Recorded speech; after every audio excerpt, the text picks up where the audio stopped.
Hello, my name is Peter Cinnamon, and this is a podcast all about the Irish League. Linfield took another step towards solidifying their status this weekend as likely champions in waiting. A quick-fire double against Cliftonville, turning the game around and bagging the points. Add in their capture of the dynamic forward Kieran Alford, and it's been a very good week indeed for the blue side of Belfast. Hasn't been too bad for those in the east either. New man Joe Thompson making an instant impact for Glentoran in their comeback victory against Loughgall. We'll spend a bit of time looking at what Declan Devine's recipe has been for success for his Glenmen this season, as well as review all the latest games and transfer switches on your latest weekly edition of Kicking Match. Stormy 1, and I'm still not confident I said that right, came, it went, it only chalked off a few championship games on a Friday. We had a full slate on Saturday, and here to talk through it all, as well as everything else that has been Irish League flavoured in the past 7 days or so. It's the main man behind Shout at the Oval, podcaster Matthew Brown. Hello, Peter. Good to be back on once again. You say it's good to be back, but I called you up, or I shouted you a wee message before your game on Saturday, thinking, we'll see how it all goes, Glentoran. We haven't really touched upon it in a while, and I'm sure maybe about 60, 70 minutes in, whatever it was, until that first goal came back to make it a draw, you thought, he has done it again. Against Loughgall of all teams, it's going to be a scud. Yeah, you've done this to me many times where you've scutted me, and I sort of, when I seen the team line up, I was like, why? I was like, why have I done this again? I was like, this is terrible timing. In the back, I remember back in that season when we went the mad 15 games unbeaten at the start of the season. We hadn't conceded a goal until November time, and you asked me to come on the podcast, and then we got beat by Cliftonville. And I thought, well, this is another run coming to an end, thanks to Peter. You, I think, is where the hoodoo originates from, to be fair, but you got out of Dodge in the end on Saturday, to the dismay of all who were wearing blue shirts at Lakeview Park. But before we get into that game, it's January, so let's talk about some of the moves that are going down or have went down. A lot of the podcast last week was dedicated to this man, Kieran Alford. I suggested last week that this was going to happen, and it now has. He has been pictured, or the pictures have been released of him looking all happy and smiley. He's back in the Irish League. He's playing for Linfield, and they have put their money where their mouth is. They've signed a 20-year-old striker who had a great start to the season, a bold move from Linfield. Plenty of other teams were interested in him, and they've got their man. Doesn't feel like a Linfield move of the modern era, but it's definitely something that we would have been used to Linfield doing in years gone by. Yeah, definitely. Linfield always went and just sort of took the league's best players and made them turn out for them. Sort of wanted them to turn out for them, and they did. But I suppose with Offord, it's a bit different because there isn't much of a sample size. It's a short period of time when he's been at Crusaders, but then strikers are so few and far between at the minute. It's just really hard to get someone clinical. He scored a third of Crusaders' goals this season. He's a real handful. And he does clearly know where the net is. And Linfield have absolutely no issues in creating chances. So, if they can put them on a platform, he will score goals. Of course, people say he'll work really well with Matthew Fitzpatrick. So that's another benefit. You can guarantee that David Healy's been looking for a strike partner for Fitzpatrick. And I think Blue Men in particular are probably quite surprised because Healy's been in the press crying poverty or saying that it'll be a one in, one out policy and things like that. Linfield haven't really spent that much money, but they've went and got their man, they needed him. I think I could play up front for Linfield and still win the league this season, but certainly planning for the future when everyone else is planning for the future, especially Corey, and then Linfield needed a forward and they've got their man. I'll not shy away from the fact that I very much like this signing. I like this player a lot. Is he the finished article? Absolutely not. And I don't think anybody's saying that, but there's raw materials here, which I think could make him a very, very dangerous player. Hasn't shown it week in and week out consistently during his time at Crusaders, but in those moments where he's shone. He can score goals from pretty much anywhere, headers, big thumping drives from outside the box. What Linfield now have to do is take this 20-year-old that's shown a little spark of potential and try and craft an even better striker moving forward. It's been reported that the deal could rise to 125k, with most of that being add-ons in the sense that it looks so it's for 100k, add on 25 if some conditions are met. And as we discussed last week, and what you're hinting to, if this works out, they have got such a dangerous player who can really open up space for other players, and it's that linking up with Fitzpatrick, which you discussed, which people are excited about, because he can knock it down, he can really move into the channels, and if he can do that and create space for Offord to dive in at the back post, get a bit of space in the middle of the box, he can do that. And one of the things that have popped up, you might see him sooner than later, didn't play in the Cruise Irish Cup game. So I'm not totally au fait with the rules when it comes to registration there, but I think that means he could potentially make his debut on Friday night in the Irish Cup. Yeah, he could. He could make his debut on Friday night. He's not cup tied. So it'll be interesting to see. I see absolutely no reason why he wouldn't, to be honest with you. I think that would be something that David Healy would be up for. And I have to say, I remember sitting here last summer, we were previewing the Irish League, or we were maybe doing like a transfer window to date roundup, and you were big on Kieran Offord then, and I'd never seen him, let alone heard of him. But you were big on him then. So fair play, called that one right, because he's done quite well up to date. I'll take my wins. I saw him, I think maybe in that the ill-fated game against that Welsh team that we've all forgotten about, that we struggled to pronounce anyway.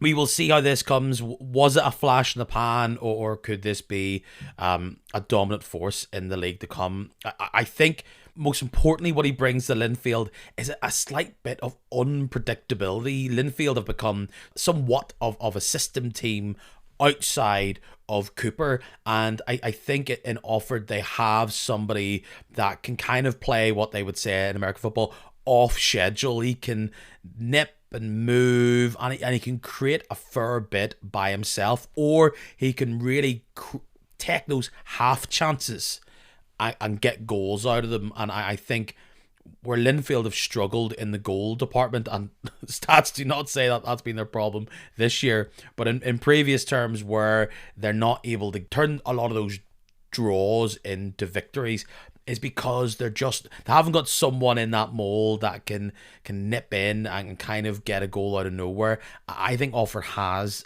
this, and it'll just be interesting about how much, because Cadell Crusaders has talked about how his development has been quite surprising, and that's why all of a sudden he's a six-figure player. And for Linfield, they are clearly looking to the future for him as well as contributing now, but perhaps full time working under an excellent striker in his day in David Healy. Could his development skyrocket as well, and perhaps he's not playing football in the blue shirt of Linfield for many seasons to come. I think we're getting ahead of ourselves slightly there, but that is kind of one of the many potential trajectories for Offord, is that he is on the league bonus train sooner than maybe some Blues fans would want, if of course he's a success. Yeah, I think that's pretty much what everyone was thinking, isn't it? You pay the money and you can recoup the money and then some. And Linfield probably haven't had a marquee sort of striker that scores week in, week out since Andrew Waterworth. You know, You're totally right. Even as a marquee signing, this almost is like that again for the Blues, saying one of the better players in the league, young talent, and here he is. We've got him across the line. yeah, absolutely. They've tried to sort of replace Waterworth, and they've brought in the likes of Robbie McDade, and they've taken young punts on the likes of Reece Ned. I know he's not a centre forward, but he is a forward type player. And it just hasn't really, they just haven't really found those goals. So they'll be looking at it as this could end up being a major success, because if you get 2 years out of him, and maybe he does a Shane Lavery or something similar, and Yeah. he then leaves. So that's what they'll be hoping for. Obviously, like I say, it's such a short and small sample size. And it'll be interesting to see because there's so many players have gone to Linfield and have just been swallowed up before. So we'll wait and see. We'll zip through some of the other moves. It looks as though Alfred's arrival could then see recent net move on to another club for the rest of the season. One of the suggested ideas that has been pitched to me that he would go and have a reunion with Niall Curry at Portadown, who he was with at Dundela. So Niall Curry and Annette, could that come together? I'm sure other clubs will be interested in making that happen. It had been suggested that Glentoran wanted to get offered. They didn't get that across the line, but they have got Joe Thompson in the East Belfast Green. And, this was one of these highly talked about pre-contracts that have now been pushed forward with a bit of lining of the palms, and he made an instant impact for his new team at Lakeview Park on Saturday, getting both goals. Joe the goal, am I right? That's probably the every single journalist and every single fan has made that joke over the last few days. Couldn't ask for a better start for Joe Thompson. I have been a massive advocate of us signing him since we were started being linked last summer. I thought there was absolutely no chance that we would get him because had such a good season for Lauren last season. There is of course the Declan Devine connection. He brought him to the country, gave him his debut for Derry City. So I was absolutely delighted that the pre-contract was agreed, and then further delighted whenever we managed to get him early, because he is a great player. And he started to find a bit of form again for Lauren. That was his. I think he said, I don't know if he was over exaggerating. He said that was his first goal in like 40 games or something. In his post-match interview, I don't think it was that long, because he scored in Europe, and that wasn't that long ago. But the In all fairness, Lauren have played about 60 games this season already, and they've already played 5 games in the league, it feels. yeah, it's true. Well, he said he hadn't scored in a long time, but he certainly made up for that on Saturday. He is the midfielder that I feel like Glentoran have been chasing for a long time. He's the player that they maybe shelled out 100 grand for when they were looking for Shea McCartan. I know that Bobby Burns was obviously sort of played a similar position last season and the season before, and he scored a lot of goals, and we just didn't replace that in the summer. So I think he'll get you goals, he'll get you assists, and he'll just lift the mood about the place too at times. You know what I mean? He's a real player who can grab a game by the scruff of the neck, which is what we really wanted. He's 100% the midfield player that I think Glentoran wanted and needed. A player who is 100% in his prime. He is a player that in that central role can really drive with the ball. He has an eye for goal. He can be a link-up player.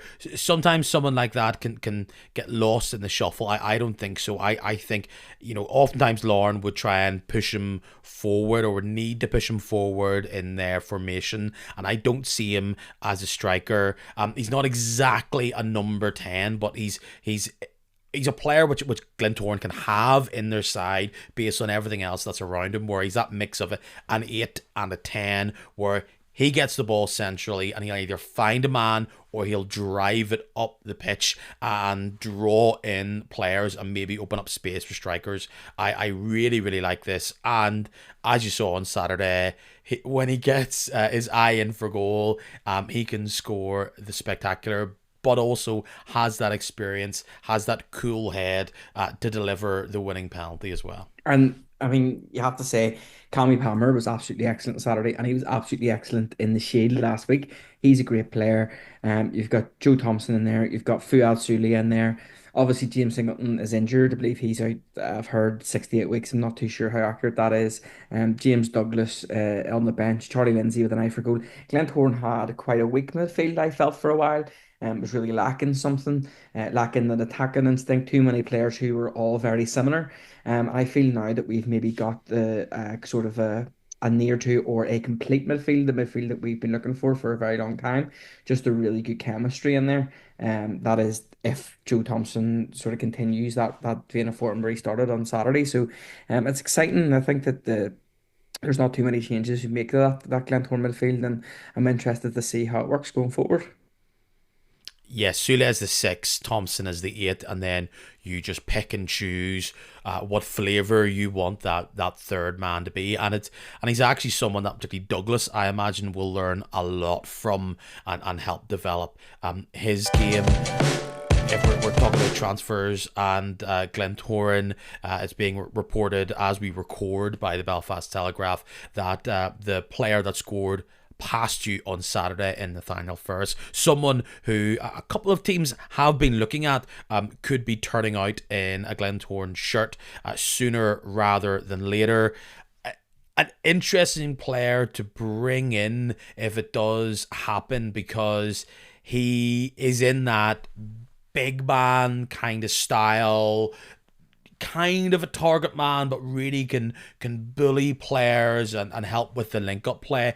Doesn't scream to me as a nailed on starter if he does move to East Belfast, but will 100% play a role. And it shows the belief that Devine has in someone like that he can step up, because it's different being this kind of main striker for Loughgall who can go get the goals, and oftentimes the team has to work around him. I'm not saying him and Dean Smith haven't butt heads over the season, but he is a mere man at Lakeview Park that won't be the same at Glentoran, and we have seen this go very, very well, and we've perhaps seen players like this fade away in that environment. So a big move if it comes, and I think from a Glentoran scenario, you kind of want to strike like this in your arsenal, don't you? Well, Glentoran need goals. That's the thing. It's, we don't have an awful lot of goals. Now, Jordan Jenkins has been in a rich vein of form lately. Aside from that, it's Glentoran goal behind. Like on Saturday, we went a goal behind. I'm like, where's the goals coming from? You're not too sure. And he has scored. Nathaniel Ferris has scored more than all of our strikers this season in the basement side. So you've got to sort of give him in the league. So you've got to look at that and go, well, that must be an improvement on what we've got. Last summer, there was two players I thought we should maybe take a punt on from within the league. One was Nathaniel Ferris, and the other one was Galvin from Dungannon. I thought that he would have been worth a shout as well. And Ferris is obviously, well, maybe coming now. And I think it could be a decent signing, maybe a shrewd signing now. It's not sort of, in the mold of maybe Kieran Offord. It's not like this marquee huge signing, but we need someone. We need a striker, and if anything else, it removes him from playing against us because he absolutely has a brilliant record against us. He scored a hat trick at the Oval last season, and then he scored on Saturday. Interesting that he didn't celebrate on Saturday. Did he know something was in the pipeline before any of us? But it's something that I welcome. I think it's definitely worth a punt. At the end of the day, but as I say, we need goals. We need a forward. They're in such short supply, so why not get someone in who, if the Belfast Telegraph are correct, we've been monitoring for a while. A great opportunity for him. I've watched him play a lot of football. One of the elements that I really think is a great part of his game is his attitude. He is quite an abrasive player to play against. He likes to he gets himself pumped up and motivated in a way where he likes to somewhat spar off against his opposition. So he feels like a player who can really step up in the big games, because that's where he wants to get stuck in and make his mark. He wants to prove people wrong and show what he has. So a brilliant opportunity for a player who has delivered the goals consistently for 2 seasons now. Absolutely a blow for Loughgall. I think if we look at that Saturday and see it as an opportunity to maybe get a result against Glentoran. I was at this fixture a couple of weeks ago down at Lakeview Park, where it did end up being 2-2, and Loughgall could have maybe got something more than a point. It's another opportunity where Loughgall could have got something from this game. They didn't. They now lose their main striker. I appreciate that this has been said a fair amount over the past few weeks, but it's another nail. It's another step towards this inevitability that Loughgall are not going to be playing top flight football last year. And perhaps they know it, and cashing in, no matter how small it may be in the grand scheme of things for a player who's out of contract come the end of the summer, it's planning and it's trying to do the right thing so that you can succeed long term. Yeah, definitely. It does feel like Loughgall are doomed, which is a real shame because last year, they were absolutely excellent. Dean Smith did a great job, and it's very much the second season syndrome. How much did losing Benjamin Gee contribute to that? Well, I suppose we'll soon find out as he's about to make his way back into that team again. But yeah, I think you're right. I think they're sitting. I don't know how many points they are off the sort of playoff space, but I think they've got 12 points in total at the bottom, which just is simply not enough for this time of the year. And the writing is on the wall for them. But there's absolutely nothing to say that they won't bounce straight back up again, albeit the championship is extremely competitive. So you wouldn't be counting your chickens if you're local. It's just proved to me how difficult the league is this year and moving forward. The standard's higher. You see it from 1 to 11 still, and if you include Loughgall in that, I just think some of these sides would not be in the position they are in a couple of years ago, and you see these teams making really nice signings, but they're not shooting up the league. They're not getting results against the teams above them because they too are adding players themselves. I think I saw a tweet maybe last week or so where it was talking about how if you look at the demographics of players that are in the Irish League, that the amount of Northern Irish, let's say, born players has taken a hit. Clearly they are a majority, but the filtering down of this full-time era for some teams means that we're seeing a different demographic of player coming into the league, and it's clearly creating a higher standard across the board. Yeah, that can never be a bad thing. Seeing players come from different shores and bringing different styles and uh, teams having to throw their net out a bit wider. And then, of course, then there's this argument that you get the quality filtering down the league as well. And that'll improve the lower half of the Premier Division, and then also it'll improve the Championship and so on and so forth. So it's great to see that because it used to be, I remember if you used to have a player with a sort of non-English looking name, it was a really big deal back in the day. Whereas now it's usually, it's just the norm. And then you're on YouTube looking them up and you're checking what usually 25 clubs they've played for throughout their career and see if they'll make a dent in the Irish League. Could we expect a couple of outs then from East Belfast over the next few days as the window begins to creak shut? There have been chat that maybe Harry Murphy may go out on loan if Nathaniel Ferris was to move up to the Oval. Does that say that maybe, I'm only just thinking apples for apples here, Was Awashira, is he then maybe looking elsewhere before the window closes? I don't think that they'll move with Simon. I don't know what sort of contract he's on, whether he's on a 1 year or a 2 year. But I can't see him going. I think that the one you'd be looking at is the lesser spotted Jar Parfit. Mm-hmm. He just has not made a dent at all, unfortunately for him. The Bermudan International, you could count on one hand literally how many times you've seen him play. Obviously he just hasn't adapted. He's maybe found it quite hard to settle. So I wouldn't be surprised if maybe you see something for him, not within the Irish League, but maybe he maybe go back to England, where he was previously, or something similar. You say Harry Murphy, you could see him going out on loan. You could maybe see a few of the other young players going out on loan, and I've seen it on the bench there at the weekend was Casey Smith. He was on loan last year at Dundela. Unfortunately, got injured and has spent a lot of the season injured. Um, the Declan Devine had big plans for him this year, I believe, but it just hasn't happened for him. Jude Johnson, very young player, defensive midfielder. He was on the bench. You maybe see someone like that. So not first team players. I don't think you're going to see first team players, or too many first team players moving out of Deauville. I think they'll very much wait until the summer, before doing that. Maybe though you'll maybe see another incoming. One of the reasons I wanted to bring you on is to talk about this divine revolution. It's taken a while for the pot to boil and to finally get something that we can see tangible when it comes to the influence he's had. it was my belief that Glentoran were very much going to be one of many clubs that were trying to develop and were very much going to be a team in transition. The season was a pretty rocky one when it came to the start, but you stuck around, you picked up points, and particularly over the past 6 weeks, Glentoran are starting to look like a very calm, a very professional, and a very savvy side.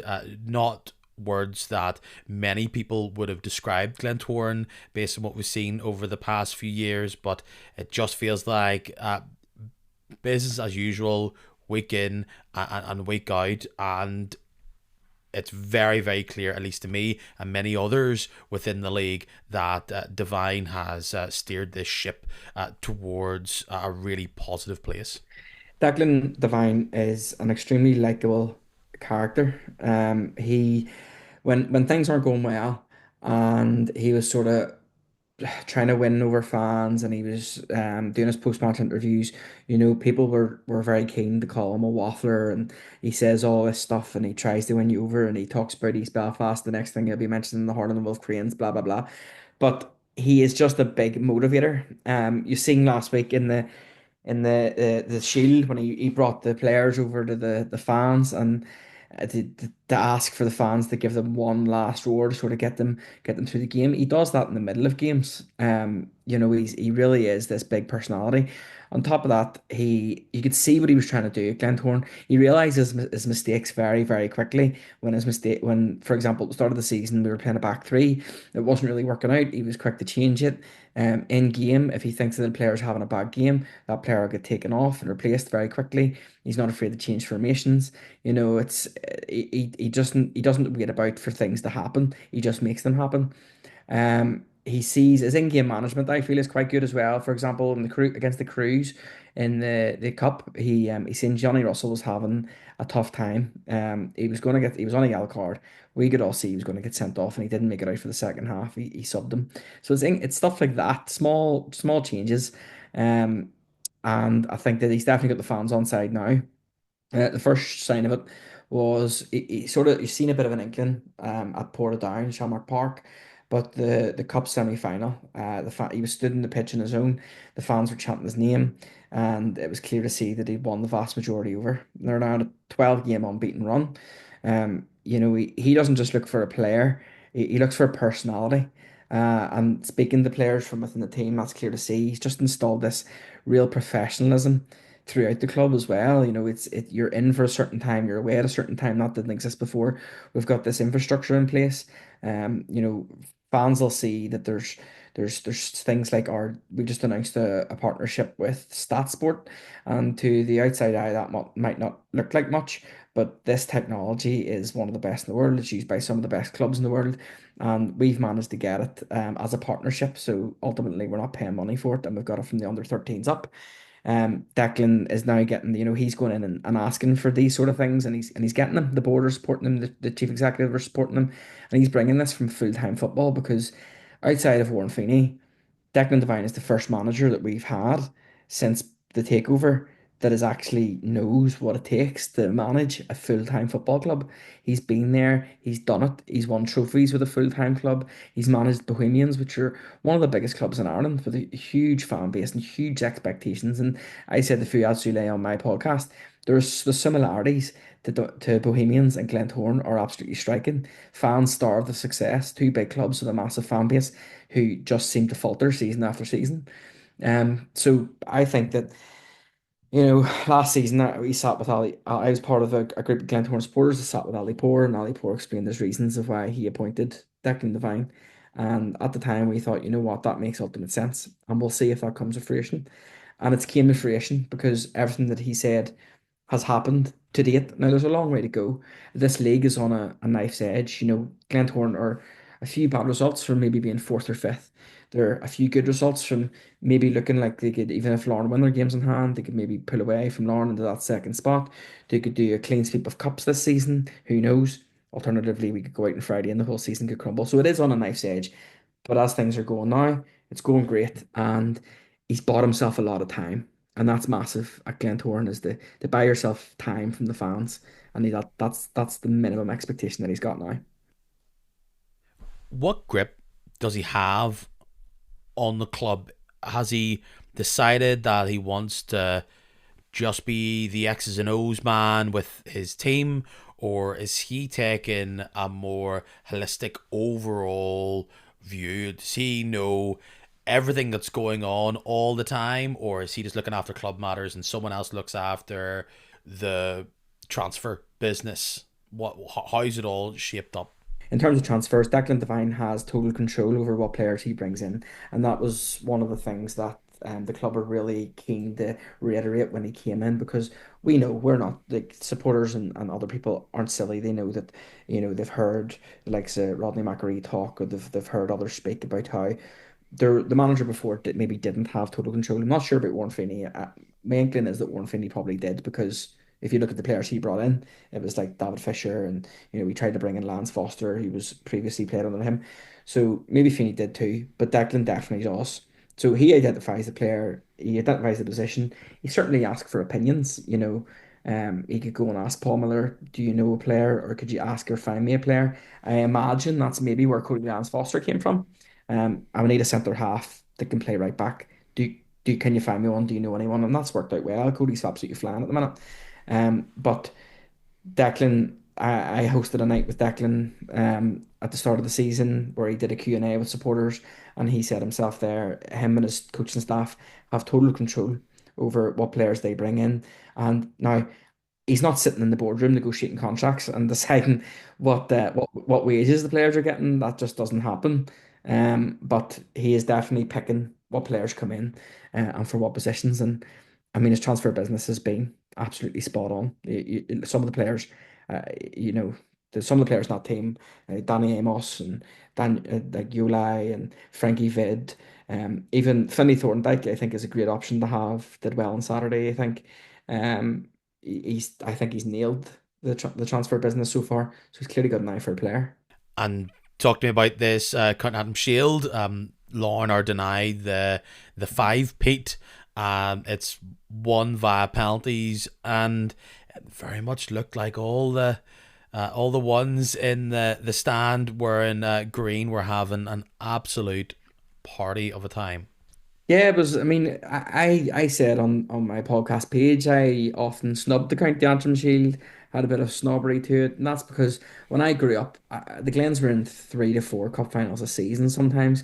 Because there was a Gold Cup, the Coca-Cola Cup, the County Antrim Shield, the Irish Cup, and you're going for the League Two. So the Glens were in multiple finals every single year, and they were often winning them. So you had to like balance that out, I suppose.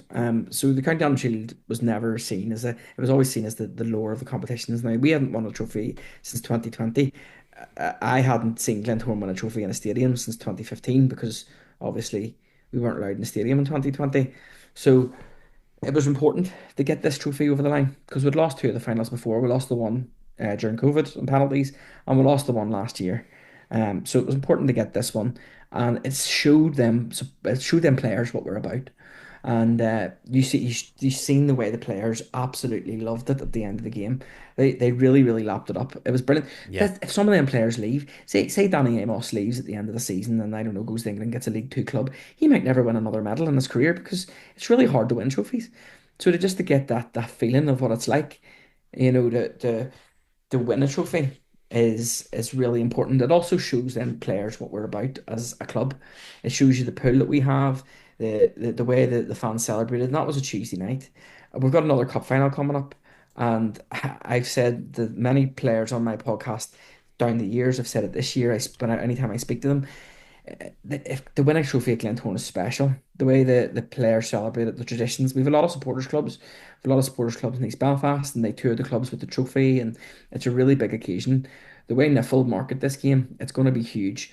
It's going to have really big implications for the rest of the season, I feel, and it could have a big implications on players signing contracts, because they're going to see, oh, this is crazy. I absolutely love this. Like, where am I ever going to get this again? And that could benefit us. So I think that winning on Tuesday night, winning breeds winning, and I firmly believe that. And I think now they've got a taste for it, they'll want to go again. And we deserved that last Tuesday. if things continue to stay the course. I think a lot of people, they'll maybe look at the games against Linfield as a starting point. I think that game in particular, against Larne in the County Antrim Shield, yes, you somewhat let it slip out of your fingers, but then win it on penalties. A big shout out to Andrew Mills in the goals for Glentoran. Signed a new deal. What a 1-2 punch of goalkeepers you have in him and Yolai committed to the club for the long term. But people will look at that as a moment where perhaps Glentoran move back to being considered a top team near the top of the league. We'll have to see how Larne shake out this period of slight instability or poor bit of form. But Linfield look like they're building for the future. They look like they've found their own stability again. And could we now look moving forward, particularly in the next season, where we're talking about a Larne, Glentoran, Linfield trifecta?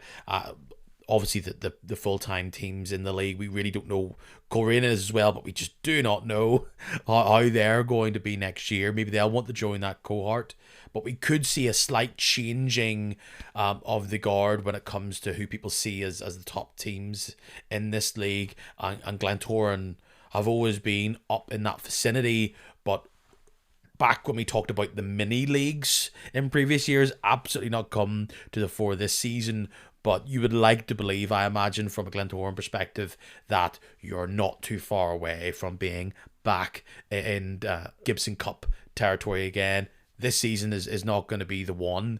And if we're going to talk about what expectations are in this season and how you finish it, feels like there's a lot of good vibes. You of course want to win the cup and you don't want to totally peter out, but is there a feeling that actually a lot of the good work has been done, and if you can keep going, that will be great. And if there's the odd disappointing result here or there, would that maybe wipe the smile off, or do you think there's still plenty of work to do? No, I think that you have to allow for the odd disappointing result here and there. Now, the thing is, because we had so many disappointing results at the start of the season, it can make your league position look a bit rough if we do lose too many. If we lose 4 or 5 between now and the end of the season, I think then it makes your league record look quite poor. I think that the key thing for Glentoran is, and this is the thing, every single time we announce a new contract, it's like signing a player. It's just as important because we had to take a lot of risks last summer. We had to bring in a lot of players who we didn't know a lot about. The manager didn't know a lot about. So they were handed 1 year deals. It just turns out they're all very good. So then you're trying to scramble to try and get them tied down. And obviously there's a multitude of reasons why perhaps they haven't signed or that they maybe will sign in the future. So if Glentoran can keep that team together, then the expectations, this is maybe the thing for Declan Devine, maybe going to be a victim of his own success, because the expectations next season then will go through the roof. Um, the other sort of alternative to that was the Glens needed to go through a total rebuild in the summer if we hadn't got all the players tied down. So in terms of this season, I think that we can allow for a few bad results, but I think that we must qualify for Europe. I think that the expectation would be that we win at least one more trophy, whether it's the League Cup or if we beat Linfield on Friday, then maybe we go on and win the Irish Cup. So Europe and trophy, and then next season we'll definitely think that we should be building at least challenge, because you can't say win the Gibson Cup because that's just silly, especially when there's so many unknowns. But you need to be challenging next season because we're just too far away now, and that's down to the inconsistency of this new team earlier in the season.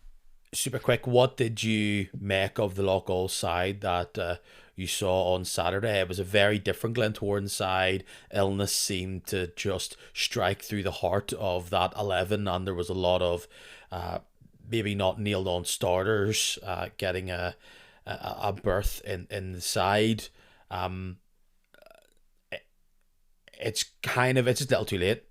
There's still, was it 12 games to go for them to play 26 games, but they still go for it. They still attack, and you've always got to be wary of them. They could maybe they could maybe put they could be the fly in the ointment for a couple of sides. See now in the end of the season. I mean, that pitch is a real leveler for them. If you go to Loughgall expecting to play any type of football, you've got another thing coming. because the pitch is a nightmare. But I mean, we're both playing on the same pitch, so you can't really use it as an excuse. But like I said, as a leveler for them. Loughgall always impress me. It's bizarre. It really is. Like that they're when I see them where they are, they always seem to play well against the Glens. I don't know if it's just maybe the way that Dean Smith sets them up, or if it's just a sort of Glentoran problem. But they did really well on Saturday, and I expected Glentoran to come out of the blocks firing in the second half, and it was Loughgall who came out of the blocks firing in the second half. They they could have got a second. They could have got they could have had 2-1 up when the equaliser went in, thanks to a Yolai double save and a goal mouth scramble. They had this never say die attitude, and if I was to base Loughgall and how they're doing on the back of what I've seen from them this season, then it doesn't make sense to me that they're at the bottom of the league. But that is where they are. They look doomed, unfortunately for them. But then Carrick aren't exactly so if they can get maybe a run if Benji McGee hits the ground running, if they can get a few points between now and the split, then maybe they could make a bit of a dent in those post-split fixtures. Let's chat Benji. Didn't work out at Lauren. Some people pondered, hold on, why couldn't he join my mid-table Irish League side? What you're forgetting is that Benji McGee played for Loughgall at the start of the season, so 3 club rule. He's either playing for Larne or playing for Loughgall this time round. And clearly, with some transfers we'll talk about, his chances at Larne were already starting to diminish. That was going to be even harder push down the depth chart there. I mean, that's a player who on his day is so exciting. I think at one point I talked about how I felt as though perhaps he was a more exciting talent than Lee Bonus. Unfortunately, his step up to full-time football within Larne has been a bumpy one. Needs to get his confidence back, clearly, and maybe with old striking body Nathaniel Ferris stepping away, he will really need to be the man to grab that cape for his hometown side, grab his cape for his former team. So Benby going to Loughgall, like I said, I think they'll still want to push on and try and stay in this division, but they'll need to go on some run. You talked about them there, the game I was at, Glenavon Carrick Rangers. I thought it was going to be entertaining. I was at this exact fixture a number of months ago. It was still during the McDonnell era, I believe. Bonkers game. There was a setting off at half times, goalkeeper, late goals, late comebacks. Glenavon very disappointed they didn't win that day. They got their win on Saturday at Mournview Park, and it was plenty of drama once again. Benjamin Buchanan Rolliston sent off in the 23rd minute. First yellow card, massively questionable. The second one, perhaps not so much, kind of give the referee a decision to make. And for 70 minutes, actually, Carrick Rangers really put it up to Glenavon, but they thought they had maybe got a point late on. But Glenavon, with their own teenage striker in Paul McGovern, secure the 3 points. Everything is coming up Millhouse for Glenavon, but that's a huge opportunity missed for Carrick Rangers, must be said, on Saturday. I know they played for well over an hour with only 10 men, but with pretty much getting into 1-1 at injury time, they needed to hold on, and that could be all that can be said between them getting out of 11th now. Yeah, it'll be Stephen Baxter. I would not have fancied being a Carrick player in that changing room. After looking like they had secured a point and then throwing it away so late on. The Paddy McLaughlin bounce continues. It's funny because I thought when Paddy McLaughlin came in, I was like, well, he likes to play this nice style of football too. Sure, that's not going to work because Glenavon don't have the players to play it. But he sort of hasn't really tried to do that. He's just tried to get wins on the board, and it's worked out really well for them. They look like they're probably looking more Korean now than they are Carrick, which is great for them. Carrick are in this sort of weird no man's land. Many people were tipping Carrick at the start of the season to maybe take the Glens place off them in the top six. Obviously, in the departure of Stuart King and Stephen Baxter came in, they got a bit of a bounce off Stephen Baxter. and then it just hasn't happened for them. They've got this team that's littered with good experienced Irish League players. I've seen that they've made David Cushley available for transfer. He's asked to leave. You would have thought there'd be a bit of a role for him in that team, but clearly not. They'll be absolutely kicking themselves. And I watched the goals.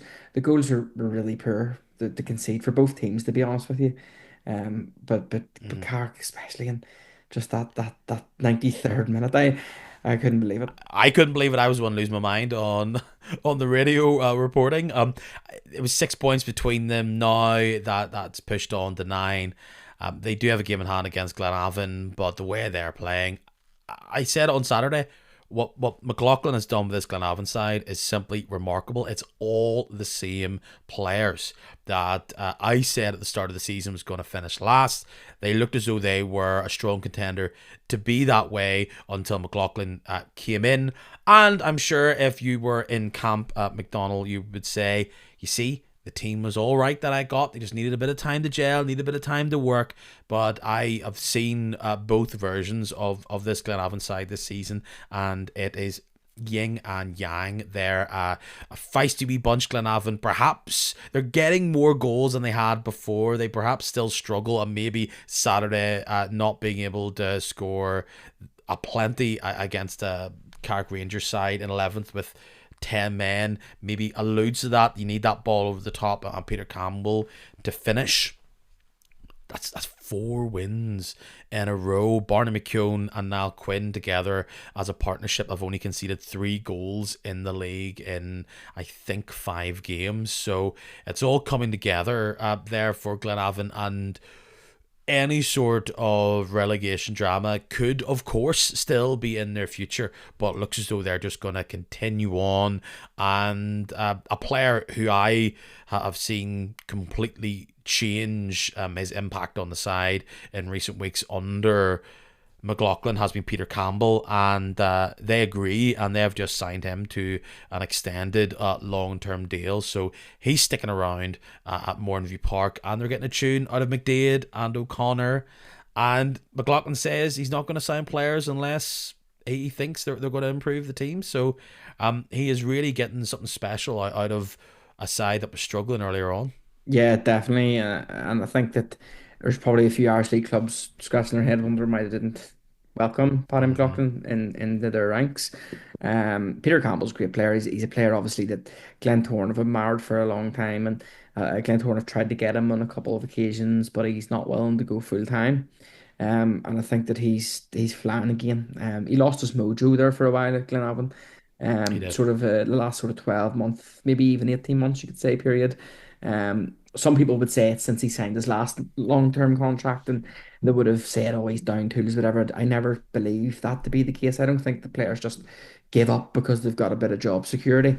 I think that he just maybe needed the right manager in the dugout, and Paddy McLaughlin really seems like a top motivator. Any player I've ever spoke to who has played under him really likes him. And Colin Coates as well is bound to be good. I always like listening to Colin's interviews.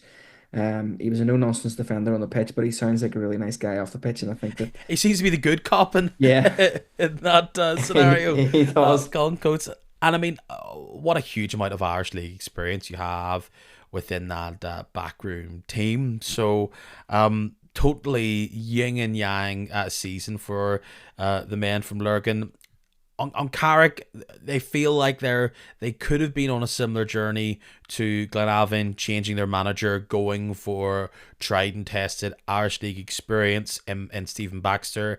In recent times, they've had to resort to trying to be stout at the back, and what they've missed by doing that is scoring goals. They hadn't scored a league goal since November until Danny Gibson bundled the ball into the goal or just across the line, and no more on Saturday. That they play a very rigid style. They've got a few new players that need to find their own role in this side. Maybe they can go on a run and drag down Glenavon, Coleraine. maybe Ballymena might be the most likely of those sides, just the way their form is going, but it's a 10-point difference between them, and they are running out of games.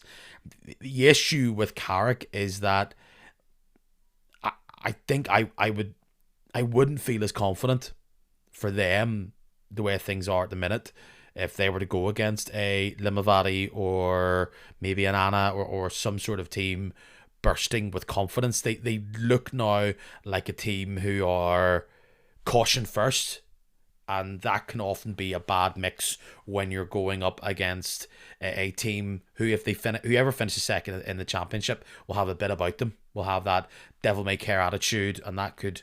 We've seen Carrick Rangers go against a championship side in the Irish Cup, and they just got out of jail.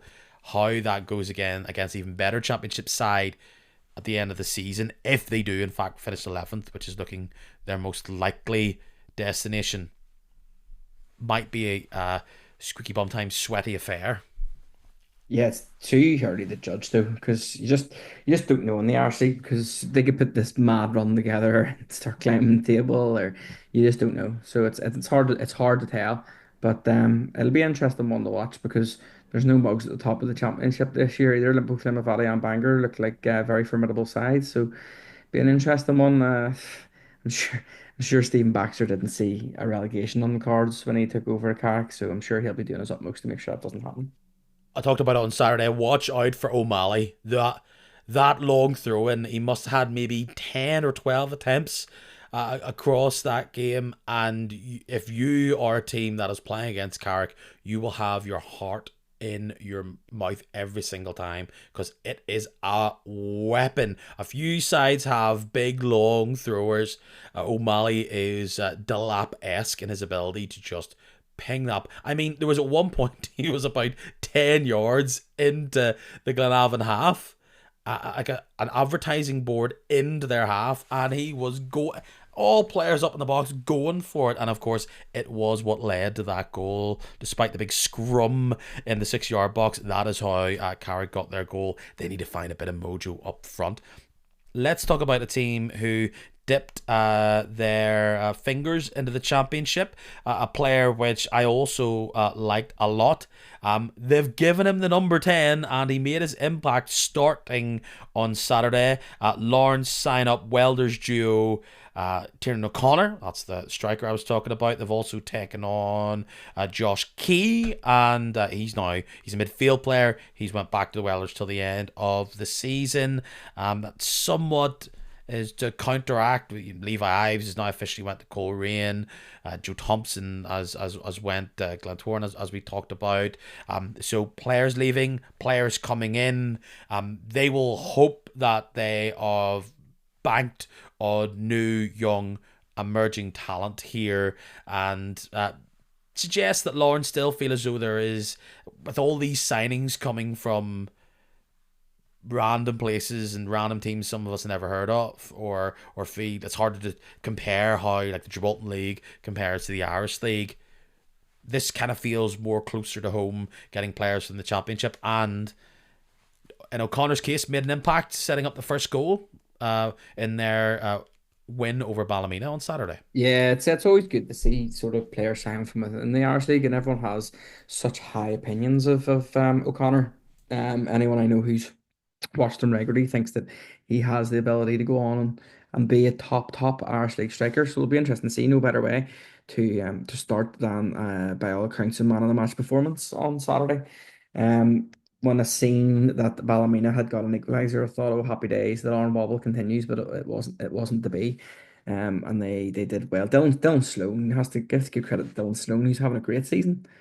Um, Yeah, he it was funny at the start.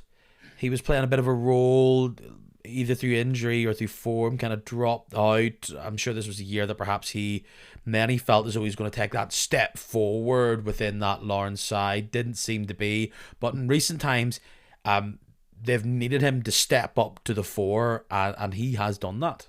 Getting goals, and as well as just contributing to the overall play for the Inframen. Yeah, 100%. He's been excellent for them, and I've seen him potentially get linked to moves over in England and stuff, and he'll be hoping that comes to fruition. So he'll be looking to continue on that form. I think that Saturday was it was a must-win game for Lauren. They sort of had to bounce back after a disappointing result in the Shield, and they seem to be doing rightly in these sort of league fixtures. Is the only thing, they're out of the Irish Cup, the out of the League Cup. We got beaten in the Shield, but these league fixtures, you could just see them creeping up. Everyone's talking about Lauren and how they've been a disaster this season. But if they win their games in handball, are they like 4 points behind Linfield There's, for example, if even? we're hyping up your boys 6 points Yeah, behind Glentoran, and they've got 5 games in hand. yeah, Like it's crazy. they have ticked along nicely, haven't they? They're not the only team that have actually kind of went under the radar in regards to just getting points here or there. Maybe remembering the times that they didn't win more than we're remembering perhaps other sides around them in the table. Yeah, you're probably looking at that. I reckon if you put together the games unbeaten that they are in the league, it stretches back quite a bit now. You're probably going back to September in order to put together a decent sort of run of games because they've had so many postponed. But it'll be interesting to watch them because they are getting it done at the minute. The games in hand thing's absolutely crazy. If they, get another game called, because we're in February here, you often forget that February is usually the coldest month in Northern Ireland. Mm-hmm. It's always cold. So if they get more games called off, they could be playing a game every other day coming Not up to the split. not that your Glentoran helped last week or so in that endeavour for them, but I talked about last week. They have to play before the end of March is when the split comes our way. They have got 14 games to play in what, maybe 8 weeks or something. So See, that's great. Isn't what about the rest of the teams have like we have like a 13 games left in the whole season? yep, Is that right? And they've got yep. 14 to play. Most teams have less games to play in total than Lauren have to play by the end of March. It's creeping up. I know it's been like this catchphrase. Oh, it's gonna be Tuesday, Saturday. No, but it genuinely will. It'll be Tuesday, Saturday. I don't know. Can they do like Tuesday, Thursday, Sunday? There is just, of course, they can get up, and challenge and all the rest of it. The numbers say that, but we have seen this side struggle to deal with the intensity of fixture pileup. Injuries have started to have their way with this team as well. So, of course, they can beat anybody in this league. They've done it. But previous experience so far this term suggests that they will struggle to go on that run. And it'll Here's the just be thing, Peter. interesting to see what teams benefit of that, because some of these will enjoy, or they'll find them on a good day or a good time where they're fresh as a daisy, and Lauren are sucking wind 10 minutes into a game. And do you think so? Like, you're the host. I'm turning this on you though. So, do you think that having seen Lauren's sort of, you could maybe call it a mistake, or you could say, well, how they went about things in Europe, where they decided to postpone all these games. If a team was to qualify for Europe in the future from the Irish League, do you think they'd just get on with it and continue to play the games as opposed to getting them postponed in order to play their European games? It's such a one-off.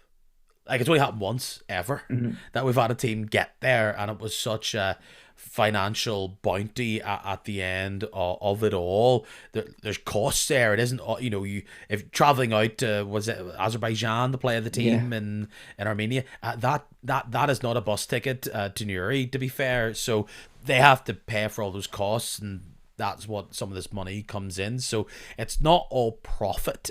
I guess it just depends how Lauren use it. My gut tells me it's just such a pot of money that the until they qualify, the answer is no.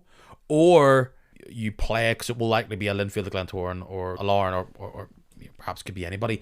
They'll just play a weekend team, or they'll try and use their squad a bit more. Perhaps the result still is the same, where you're sitting in mid-table and you're losing points, and then you're trying to claw it back.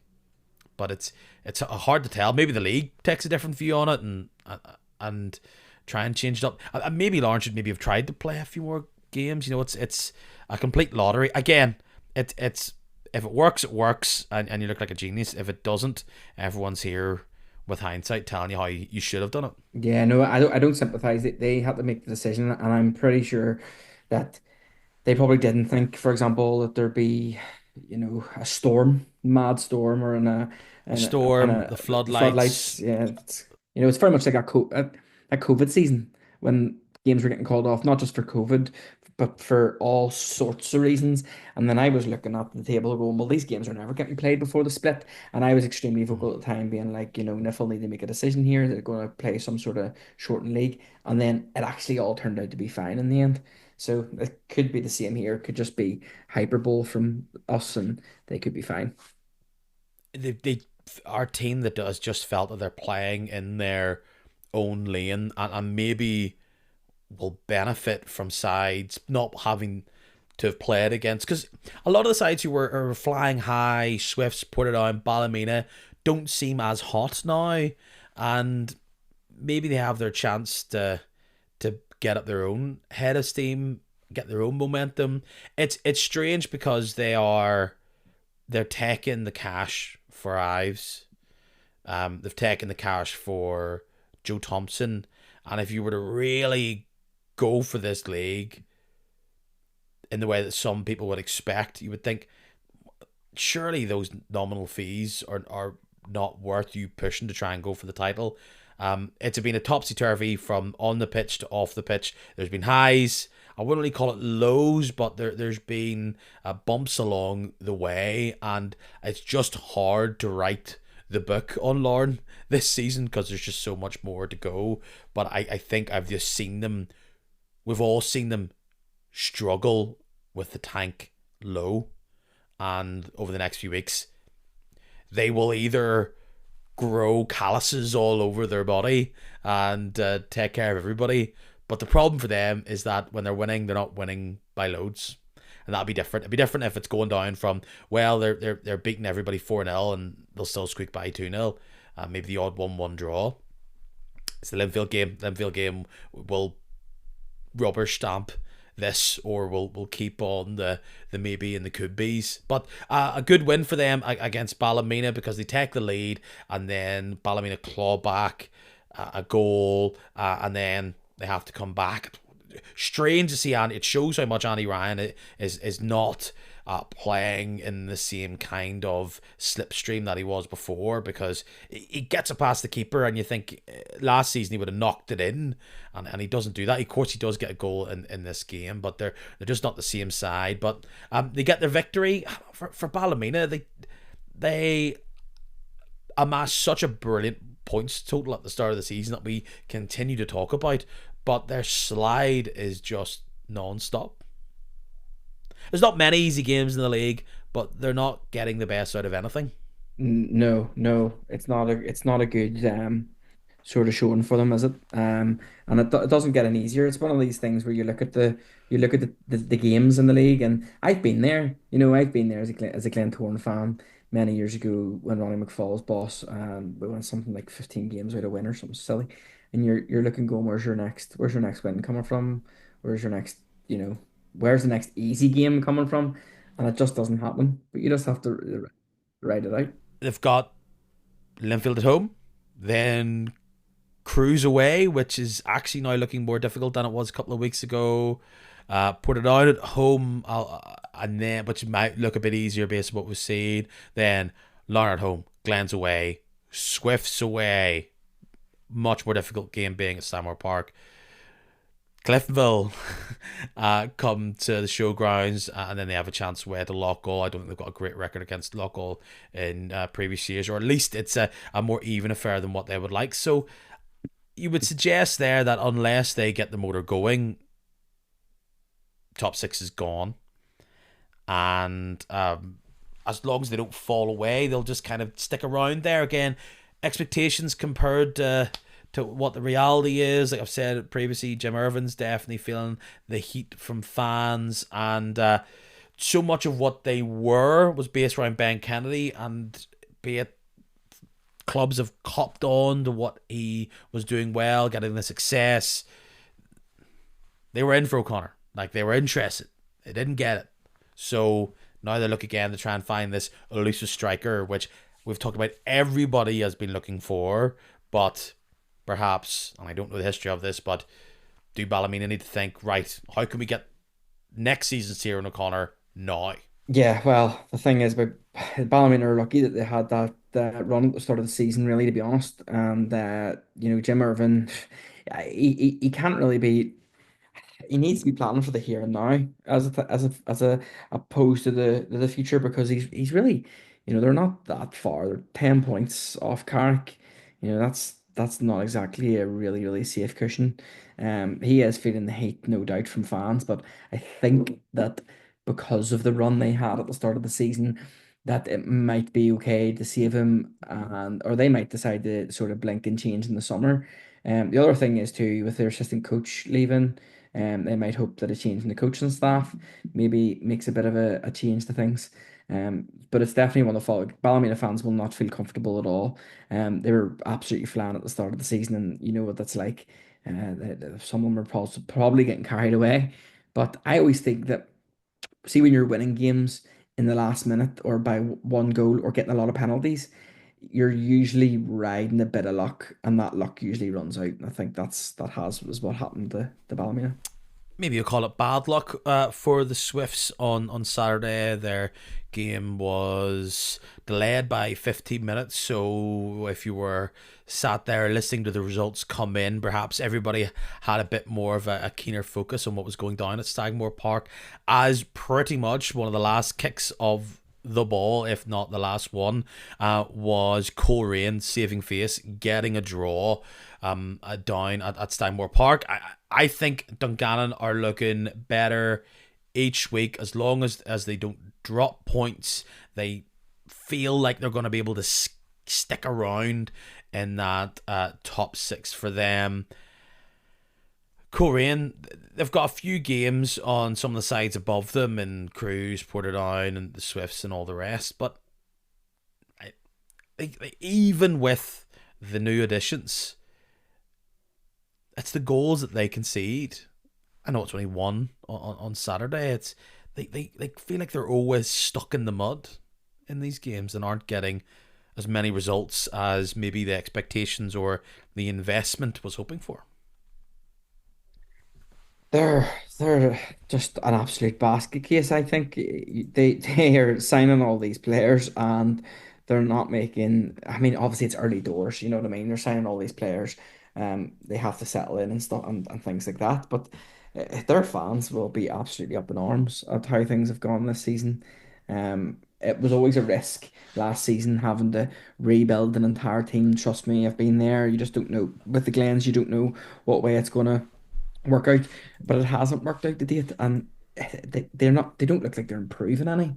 They just seem to be getting like almost worse each week. Now, I'm saying that by all accounts, they battered Dungannon on Saturday for large parts of the game. If the post-match interviews are to be listened to from Dean Shields, I'm not sure myself. Not entirely convinced. I would always believe what Dean Shields would say and his take on a game, but it does sound like they had the lion's share of the game. And Dungannon, it's not a bad. This is the other thing. It's not a bad result to get a point away to the team that's sitting in third or sitting in second at the start of the day, I think.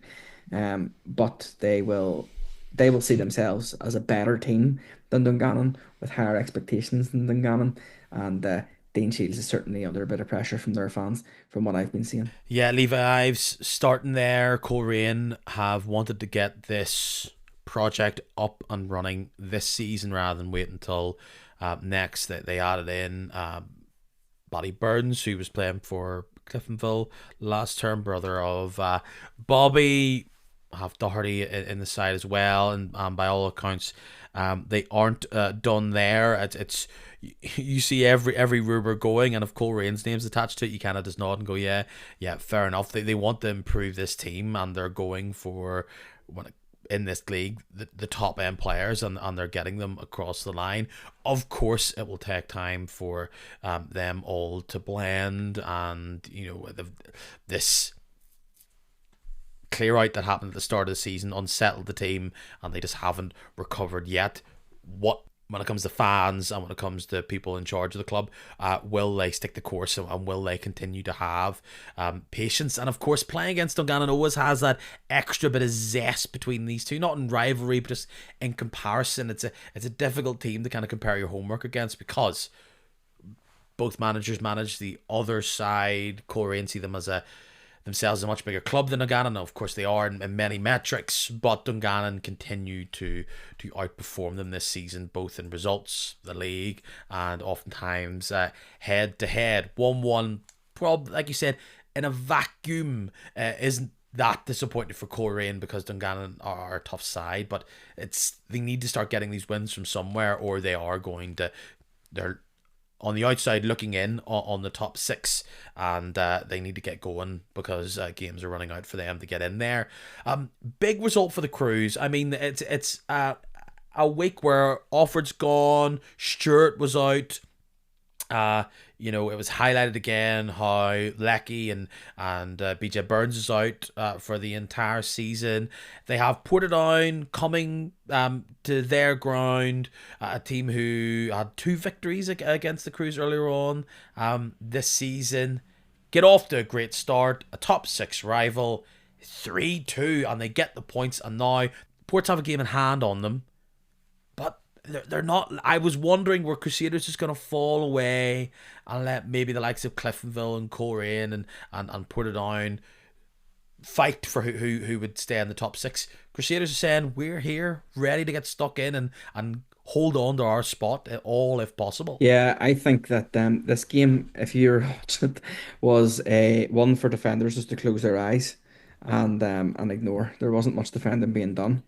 Um, I watched the highlights, and there was just a few there was, I think it was the Portadown second goal.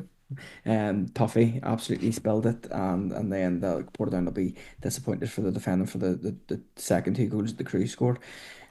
A bad 8 days for that Portadown backline. One which I have been waxing lyrical about, but for both Alton Top and McKinnon across those two games, moments they'll not want to look back on. And as I said with Coleraine, when you're going down goals, you've got a mountain to climb.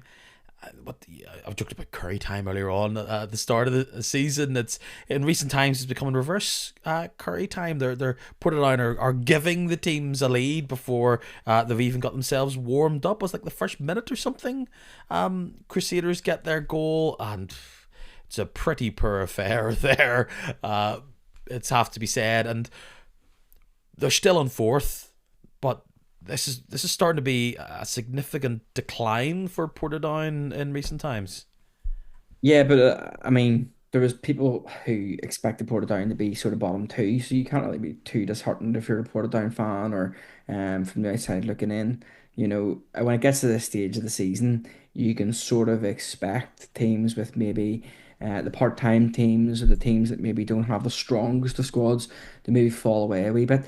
The thing that I noticed was Portadown had like a lot of chances on Saturday. It could have been a few more for them. So as long as you're just creating chances, that's the main thing for them. They know they can keep it tight at the back. It just hasn't happened for them sort of last couple of weeks. They'll not be, like I say, they won't be too disheartened. No matter what happens now, unless something catastrophic happens for Portadown over the next number of weeks, I think it could be considered that they are having a good season. And of course, the dream is to be in the top six, and that's where Portadown belong. I get misty-eyed about the games between Glentoran and Portadown in the past. There were huge fixtures when Portadown were a good side, the Glens were a good side, and they'll be hoping to get into the top six. And if they can do that, it'll be a fantastic season, or even seventh for that other European playoff spot. All one to finish on here, but Blues, Reds. I mean, Cliftonville had it in their hands, and then the Blues come back. It is just that feeling that this is what champions do. Goal down, and they look like they improved when they went to goal down. Yeah, I thought Linfield played really well, to be honest. I thought that they deserved the 3 points. I was surprised when Cliftonville went 1-0 up, because I didn't see that happening. the penalty was a terrible decision. So I think that it was just that Chris Shields missed it. Their fourth missed penalty of the season. Um, There's an epidemic of missed penalties in this league. Are the goalkeepers getting better? I don't know. and then the offside given against Cliftonville again, they can feel hard done by. But those things aside, I think that it was a really professional performance from Linfield.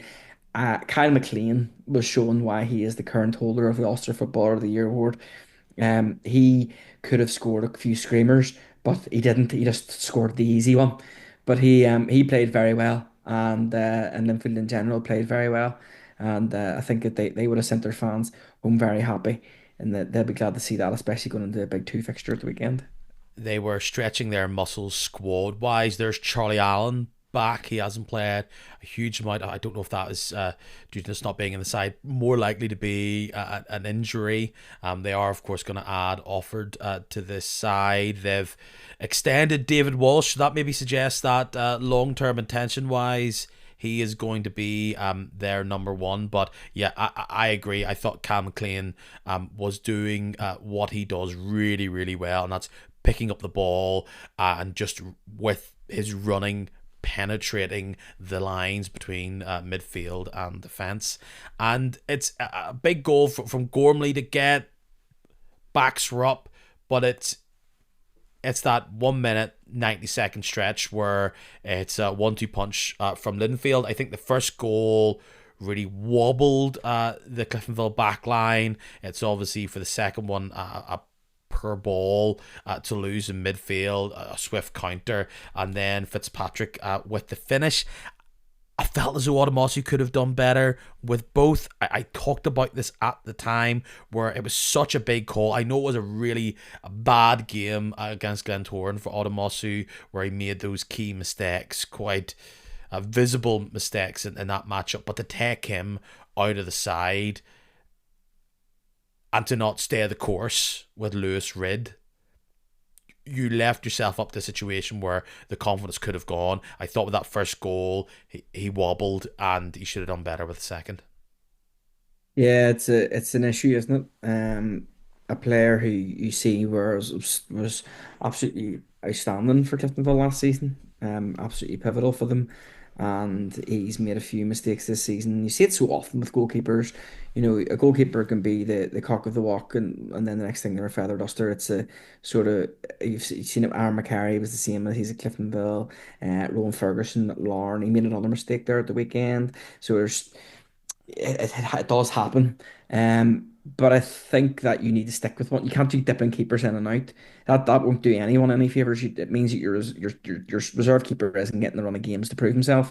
The first choice keeper isn't getting the taken out of the team to show that you need to buck up your ideas.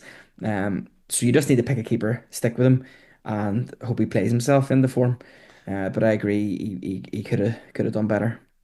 We'll likely chat before or just after the League Cup final. So I'm trying to think where that all matches up when it comes to post and pre-split. But looking at the table now, seeing the way the teams are set up, because Cliftonville, that loss, as much as it's a tough game against Linfield away, it's just a part of this collection of games where they are sitting outside the top six, as are Corey and Lauren are now back in it, and they look to only be moving up based on the amount of games they do have to play.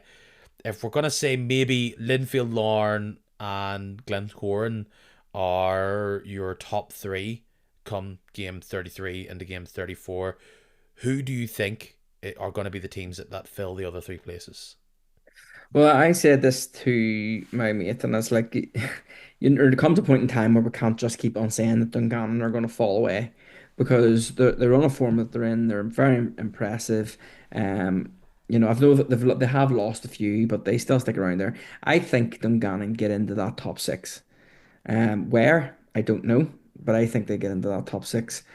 I think Cliftonville will have enough about them to get into the top six. And then that leaves what? Was that leave one more spot? Uh-huh. One more.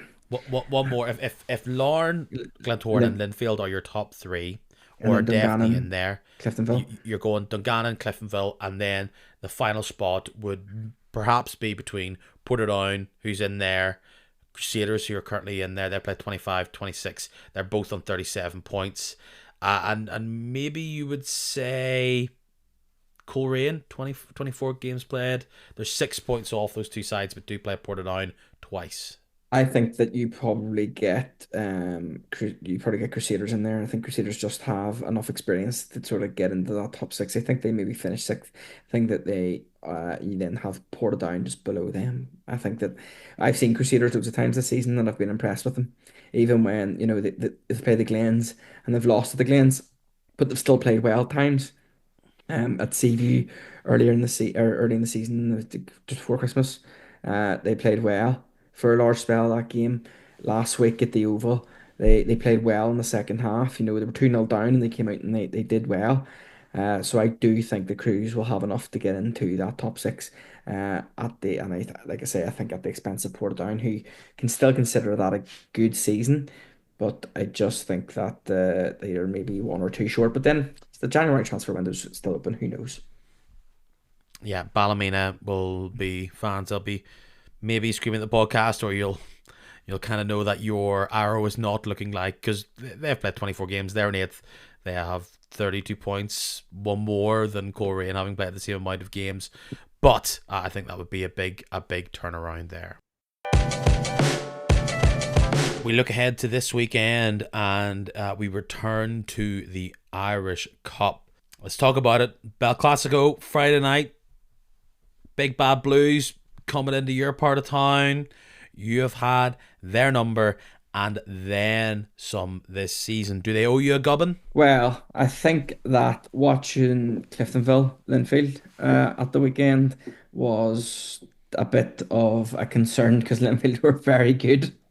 And I was thinking, I could have done with them maybe getting a few injuries or being a bit sluggish and looking a bit sloppy. But in my opinion, they played really well.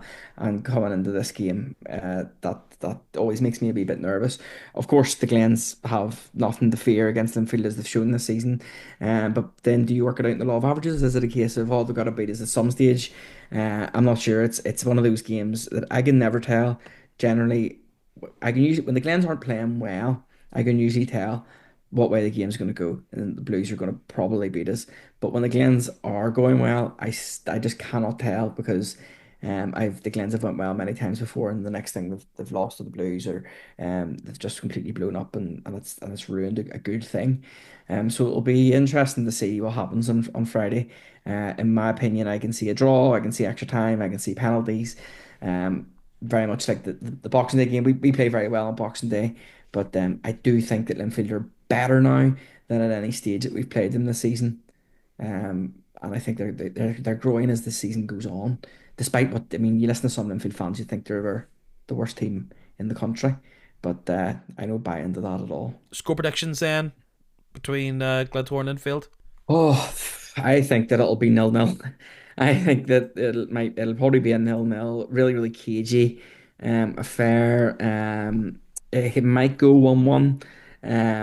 And I think that it'll go to extra time and penalties. I do think it'll go the whole way. I just don't think that any team will want to make a mistake. And when that happens, you just see a rubbish game of football. And it's just and I know it's not a league game, it's cup football, and you sort of have to go for it. But I do think it'll come down to the cliche of the lottery of penalties between a team who have lost four or missed four penalties this season and a team who have missed three.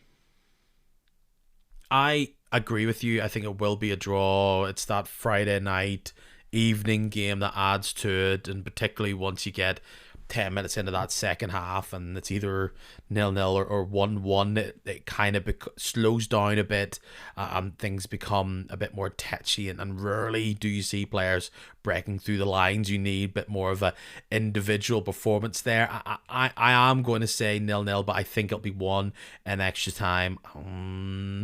I'm gonna say I think I can see the Blues maybe getting that one goal and running away and doing a E2 for Tynan type celebration to run away with it. They'll feel that they want it, but what a victory there for Glentoran really solidifies what a brilliant season to be going into then the quarterfinals of that, into the final of the League Cup, looking very good when it comes to securing automatic European football. It would be an excellent victory for them, but I think perhaps it might be a tight affair that Linfield squeeze by late into added time. Other fixtures there, not all blockbuster. Dollingstown Lockall. I kind of thought, you know what, Lockall might be in shock zone there, but I think they've re-established themselves. They've got a couple of bodies in, and yes, they might be without Nathaniel Ferris for that game, but I think they will ultimately take care of a team who is, let's not forget, two divisions below them. Yeah, I think so. I think that Loughborough will have too much for them, and they'll be victors there, maybe 2-0. You've got Moyola against Ards. Ards doing great things in the fifth round 2 years in a row. It is up at Moyola. Could be a chance for a mini shock there. I actually am going to back Moyle up there. I think Ards can be a team who lack consistency and maybe are better playing against a side that they're not favoured against, and 100% Moyle will have the wind up them with Kenny Shields getting them going. So I think the dream keeps on going for Moyola there, as much as I really could not tell you too much about how they are going week to week in that weird PIL 35,000 cup competitions and 6 games played that they've probably only got in the league.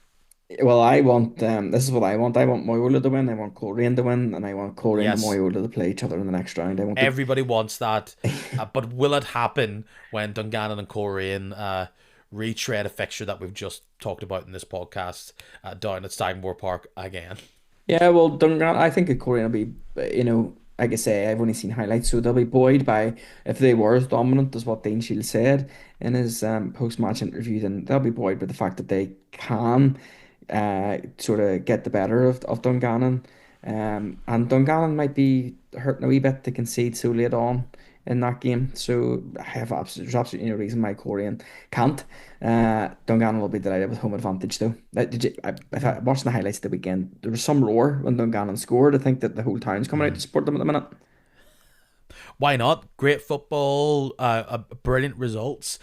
I actually I'm going to go for Korean here. I think actually they might win 3-0. This might be Three. a yeah, I think this might come across as a bit of a misnomer where we all think, wow, look at them beating Dungannon, getting the monkey off their back. Maybe all these players coming together is starting to work. It might be a one-off, but yeah, I think Korean will get the goals early, which is somewhat been their problem is that they're not getting early goals, so they can try and control games. Times they have got early goals that they've conceded, but I think early goals and I think a strong victory. Maybe 3-0's being bold, but I think I back them there. Bangor Anna, a game that was an absolute thriller just before or just after Christmas, I believe. Anna put the boots to Newry, their team of when they're in good form and they've got confidence, they can really scare anybody. They obviously got rid of Portadown in the previous rounds, and I think they'll get another mini scalp here against Bangor. Bangor are doing great guns in the championship, but in cup football, I just think Anna are the more unpredictable and dynamic side, and will get the victory up there at Clantyboy. Yeah, well, it's been quite. I don't know if I've been on some run of form in the league lately. Just the one 4-0 the weekend there. The one 3-0 the week before that. So they're scoring goals. But I do think that Bangor, well, despite Bangor have had a couple of bad results lately. I think Bangor at home, there will be a big crowd at this one. Bangor have been putting in some serious attendances this season, which is absolutely brilliant to see. I would say they'll probably be disappointed this is not a Friday night. Bangor love a Friday night game. They Um, do. uh, Okay. yeah, and I think that I do think the Bangor get the win here. I think that they will just absolutely love a cup run. They'll be hoping to draw one of the top teams maybe in the next round at Clandy and maybe have a bit of a scalp because, like I say, they've been pulling good crowds, which is absolutely brilliant to see. I think strongly in the shock zone here. Ballinamallard host Carrick here. I appreciate Ballinamallard are not pulling up trees in the championship, but they've got a few players that can hurt a team like Carrick, and I think they'll be pushed on with this chance to really take out a top flight team, and I think they'll do it. Might be like a 2-1, but I back the Mallards here. Well, so far, Peter, I think your accumulator is about 500 to 1. Because I think you've backed all the outsiders so far. I have, well, I tell you what, I don't know if I'd back the outsiders here. Crusaders Limavady. I would have thought maybe a couple of weeks ago I'd say, you know what, here comes Limavady after, dumping out Larn and Crusaders, down bodies, maybe lacking experience. But I think some of the players that are having to now step up with offered out, Stewart not playing. They're good technical players, and I think in a match like this, they'll have enough to win out here. Could be a crazy like when it comes to the score come the end of the game, but I do think Crusaders will win out. Their experience and overall professionalism will win out here. So yeah, I pick for the overdogs. Yeah, I agree. I think Crusaders will, because if it was at Limavady, this would be a completely different conversation we'd be having. But I think that with it being at Seaview, Crusaders are still strong at Seaview. I think they win here.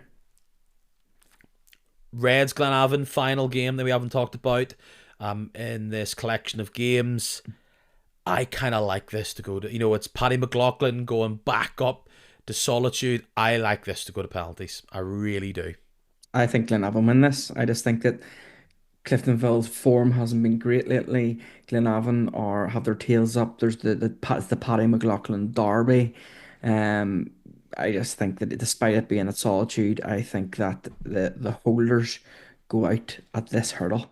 The back line of Cliftonville is definitely a weak point this season. They can be got at. They've got, it's kind of their soft underbelly. They look quite strong and decisive when they take the ball out and they try to build up attacks, but they get caught time and time again running towards their own goal. And I think with wily characters, Connor and particularly David McDade, I think they'll cause havoc. They'll pick the ball out of the air, and with particularly signed on the dotted line, freshly inked deal for Peter Campbell, he'll cause trouble in the tight spaces. Might be a game where we're not full of goals, but I kind of like your prediction of Glenavon winning out overall, but I think I might take it to penalties. Maybe a 1-1 or so, but yeah, maybe leaning towards Glenavon. If this podcast hasn't went on long enough, we've got to briefly talk about some league games. I think, as I always say about Tuesday games, you probably already know what happened between Linfield and Crusaders on Tuesday, but what impact that will have, I don't know, on the games moving forward. Again, it'll maybe tire them out. They'll not want to play that and then have a long game against Glentoran in the Cup. But you have to play them. It's at Windsor Park. I think the Blues will probably win this one 2-1. But the fixture I think the talk about here is between Larne and Portadown being played at 5:30 when I think the England and Ireland rugby game is being played. So tough competition, to be fair, up there at Inver Park. Was this the game? Was it against Larne where Shane McCartan scored from 80 yards out or whatever it was from halfway line? Yeah, Pretty but much last. it was but that was That was at at Shamrock. Shamrock. Yeah, Shamrock. So again, Portadown going up the Larne. I kind of think this might be a draw, but this back line of Portadown isn't good. It's like, well, recently, obviously, I've backed them before. Who will get out an underconfident Larne side or an underconfident Portadown back line. I'm gonna say 1-1 there. I'd love a draw here. To be honest I with you, I bet you think would. that Yeah, we need Lauren to start dropping some of them points. Portadown, I see Portadown turn up like they're used to go play like the last few years. You know, we went and played Portadown. You're looking at three, four, five goals to the good, but that's just not the case now.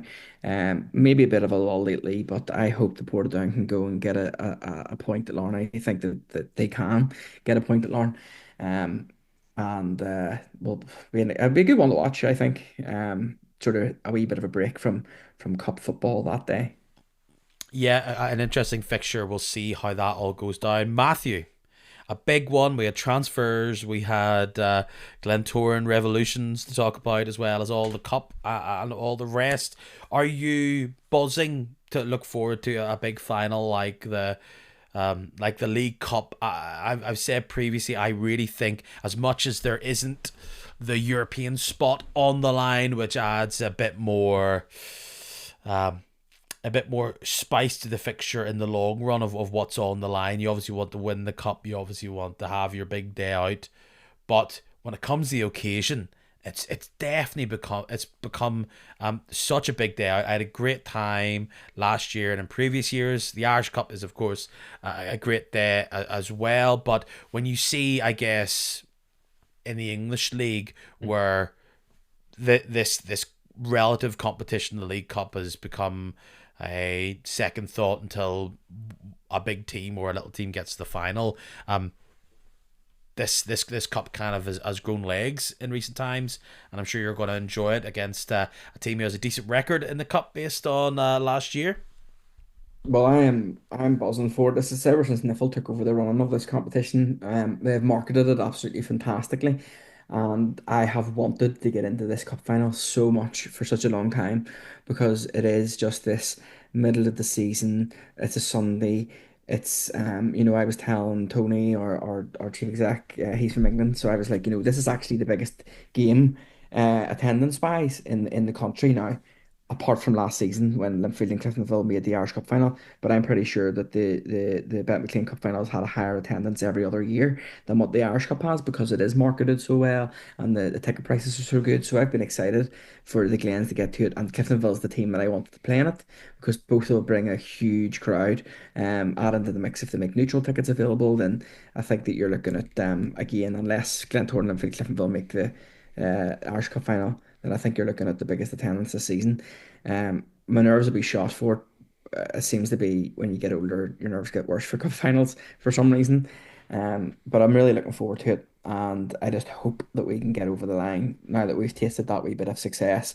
We've had two really good results against Cliftonville this season so far, but it should be noted that the result at Solitude, they did outplay us for the majority of that game, and their keeper gifted us two goals. So we'll have to be at our best. And cup football, nobody knows what can happen, but I'm really looking forward to it.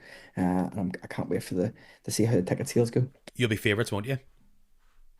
I imagine so. I imagine so. Looking at, I think at Cliftonville maybe in their league form of one like 1-7. And we obviously don't know what it'll be because it's so far away. There's a big massive gap between the semi-final and the final. So much can happen in that time. Who knows what signings both clubs will make between now and then. But it'll be an interesting one. Yeah, I think that we will go into it favourites, and Declan Devine will have those players absolutely fired up. He'd be given one of those speeches. And I've heard his speeches are absolutely remarkable. He has wee gimmicks and stuff. Like we played the entire of our pre-season in last season's kit because you had to earn the chance to wear the new Glens top, and he did a presentation and stuff. So he's full of all these wee gimmicks, and he brought down Glentoran legends to talk to the team, because they're all new. He brought down Glentoran legends to talk to them about what it means to wear this shirt, and then they presented them with their shirt. So he does all this here stuff to get the players motivated, and for a cup final like this, he'll have them absolutely riled up, and I can't wait for it. Is that why you played that friendly against, was it St Mirren, where it was like the most clashy friendly I've ever seen? I think that was 2 seasons ago, wasn't it? I don't think, did we play somewhere in pre-season You, past play, you there? sp- played some Scottish team down at the Welders ground, and it was like Oh, is that this? Oh, you're maybe right. See, I don't do preseason. I take a break. But yeah, that could be why. That could be why. Matthew Brown sounds like a not very dedicated man.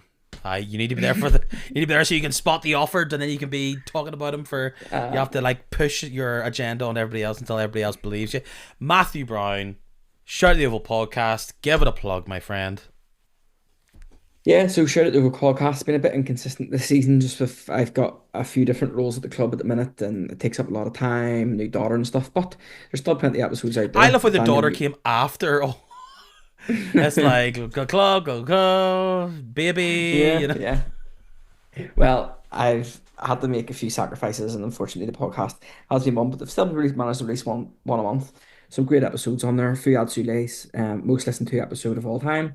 They're now on YouTube as well, so that was out there. He talks about his Glentoran future, why he joined the Glens, why he left Larne, everything in between. And he also goes into a really interesting segment of what it's like to be a Muslim playing football during Ramadan, and when he's not allowed to eat or drink any water or fluids at all, take him on anything during sunlight hours. So that's really interesting. Daniel Yolai's on there, Danny Amos, David Fisher off in the season. Couple of big live podcasts coming up. Haven't announced them yet, but there is one. There's actually I've been asked to do 3 nights as a fundraiser, 3 nights back to back, 3 podcasts in a row back to back live at a theatre. So that'll be interesting to see if I've any voice left by the end of Yeah, sounds great. Yeah, just the one podcast night I have. That's obviously the 21st of March, and so get off my lawn, Matthew Brown. Get out of here with your being invited to do big theaters. If you want to get tickets to Kick a Match Live, available now, 21st of March. Puck Uglies. Matthew, a delight as always. Thank you so much for your time. Until next time, cheerio. Thanks very much, Peter. Cheers.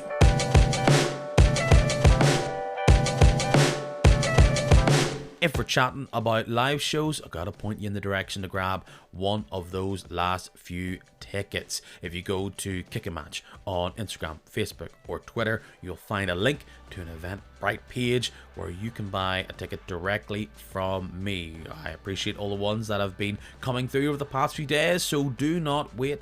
Go and grab them now. That is, of course, happening. Puck Uglies, pretty much the centre of Belfast, and that is happening on Friday, the 21st of March. Outside of that, you should have followed me on all those pages that I listed before. You can, of course, make this podcast go hands-free if you wish. Just ask your smart speaker to play Kicking Match, an Irish League podcast. Enjoy your games. If you're out at one, I will chat to you very, very soon.